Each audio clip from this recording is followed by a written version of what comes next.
એક નાનકડું ગામ હતું. એ ગામની અંદર એક કાફી દરબાર રહેતા હતા, પણ પોતે અફીણના ખૂબ બંધાણી. અને એ ગામની અંદર એક વાણિયાની હાટ હતી. એ અફીણ વેચતો એટલે એમની બેઠક ત્યાં, અને વાણિયાની સાથે એમને ભાઈબંધી પણ થઈ ગઈ. કાયમી તો ખરા કરી ગયેલો. હવે પોતે અફીણમાં એટલું બધું પોતે વાપરે કે એને લીધે ઘરની અંદર પરિસ્થિતિ આમ નબળી જેવી નહીં. દીકરો ખરો થોડી જમીન કરી ખેતીવાડી કરે અને ગુજરાન કરે. હવે એમાં કાઢીને બધા આપા નથી ભાવે. તો એને એક વખત વિચાર આવ્યો કે મારે યાત્રા કરવા જવું છે. છોકરાને વાત કરી એટલે બધા યાત્રાઓ કરી કાયમ વિચાર કરે તો તેનો કોઈ ભરોસો નથી. મને ઈચ્છા છે કે કોઈ યાત્રાએ જવું છે કાશી, પણ પૈસા વગર શું કરવું કે મફત થોડું જવાય. પણ ચીજો જોવે કે વાણીઓ મારો મિત્ર છે, એ ઉછીને આપશે. એટલે વાણિયાને દિન વાત કરી કે ભાઈ આ બાપાને યાત્રા કરવા જવું છે, 500 રૂપિયા વ્યાજ આપો, તમને વ્યાજ સાથે 6 મહિનામાં પાછા આપી દઉં. ભલે વાણિયા 500 રૂપિયા આપ્યા અને વ્યાજ મળે. 500 રૂપિયા આપ્યા વાતો લીધું અને વળાવ્યા આપવાને. ફરતા ધોળકા આવ્યા આપા. ધોળકા પર ધર્મશાળાની અંદર ઉતારો કર્યો. સરસ સગવડ આવી હતી. અને એ વખતે કેરીની સિઝન, સરસ મજાની પાકેલી રસદાર કેરીઓ મળે અને આપણને કેરી બહુ ગમે. રોકાઈ ગયા ત્યાં. આશ્રમની અંદર એક કામવાળી બાઈ હતી. એની પાસે જે વસ્તુ મગાવી લે, બધું લાવી દે બધું. એને આપા બધાને શાંતિથી રહે, ખાઈ પી જલસા કરે. 2 મહિનાના ધોળકામાં રોકાઈ ગયા આપા. 2 મહિનામાં કચ્છી બધી તૂટી ગઈ. યાત્રાની અંદર હતી. પછી એને શું કરવું? વળો પાછા ઘરે. ત્યાં જતા ક્યાંય નહીં પણ તે બધા પૂછે તો હું કરું કે જવાબ આપો કે સાબરમતીમાંથી પાણીની કાવડ ભરી લીધી. ગંગાજળ કહેવા દે ને, ગંગાજળ લાવ્યો છું.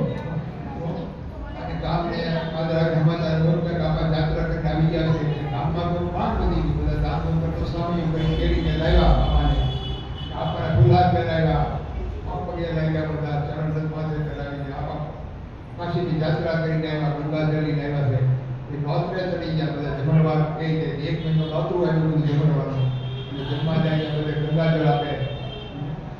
મહિમા વધી ગયો આપવાનો. 6 મહિના ત્યાં તો વાણીમાં આવે પેલા 500 રૂપિયા. એટલે હમણાં સગવડ નથી થાય એટલે આપ્યું. થોડો ટાઈમ થાય બોલો 500 રૂપિયા. ભાઈ હમણાં સગવડ નથી થાય એટલે આપશું. આટા ખવડાવે પણ આપે હોય તો આપે ને.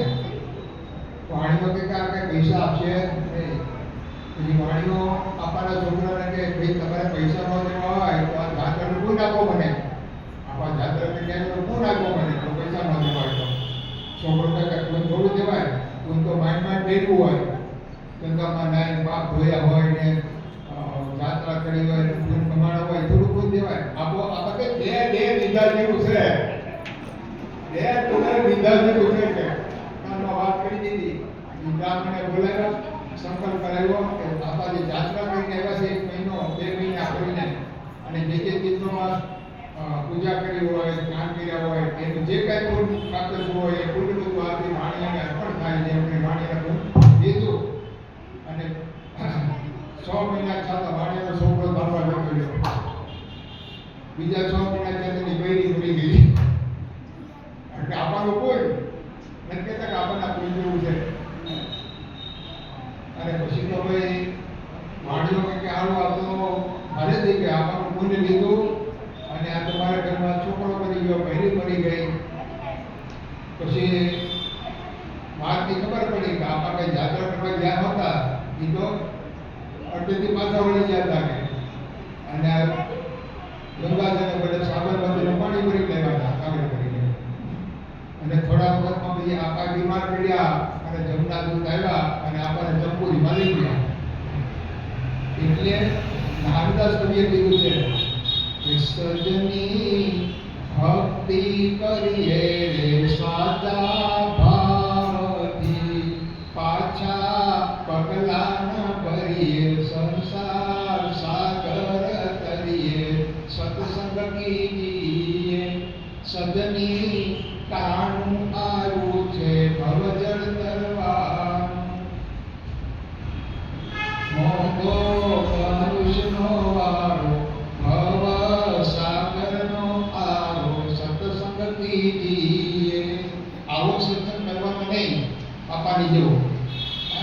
આપણે સંસારનું સુખ મળ્યું એટલે એમાં મંડી ગયા, સંસારનું સુખ મળે એમાં હલવાઈ દઈએ આપણે, અને સત્સંગ ભક્તિ કરવાની રહી જાય. આપણને જવું તો યાત્રા કરવા માટે, પણ સરસ મજાનું રહેવાનું મળી ગયું, હારી હારી કેરી ખાવાની મળી ગઈ, ત્યાં હલવાઈ ગયા. એમ આ સંસારની અંદર આ જગતના પંચ વિષય છે એ આવા જ બધા બોલવાના. આપણે જવું હોય મંદિરે દર્શન કરવા માટે, ત્યાં વળી ક્યાંક આપણે આવરણ આવી જાય, સત્સંગ સભામાં જવું હોય ત્યાં વળી ક્યાંક આવરણ આવી જાય, જગતનું કામ આવી જાય, એમાં આપણે બધા હલવાઈ જઈએ છીએ. એટલે આપણી ભક્તિ આપવાના પુણ્ય જેવી ન થવી જોઈએ. એટલે કે સદની ભક્તિ કરીએ સાચા ભાવથી. કેવા ભાવથી? સાચા ભાવથી. બસ કોઈ સ્વાર્થ વગર, કેવળ મારા જીવના કલ્યાણ માટે મારે ભક્તિ કરવી છે, ભગવાનને પ્રસન્ન કરવા માટે ભક્તિ કરવી છે, કીર્તિ મેળવવા માટે, માન મેળવવા માટે, બધા કેવો બહુ મોટો ભગત થઈ ગયો, બહુ સત્સંગ કરે એ માટે ભક્તિ કરવી નહીં. તો આવી સાચા ભાવથી જો ભક્તિ કરીએ તો ભગવાન રાજી થાય છે આપણી પર. હર સમય આપણે દર્શન દઈ અને પોતાના ધામમાં લઈ જાય.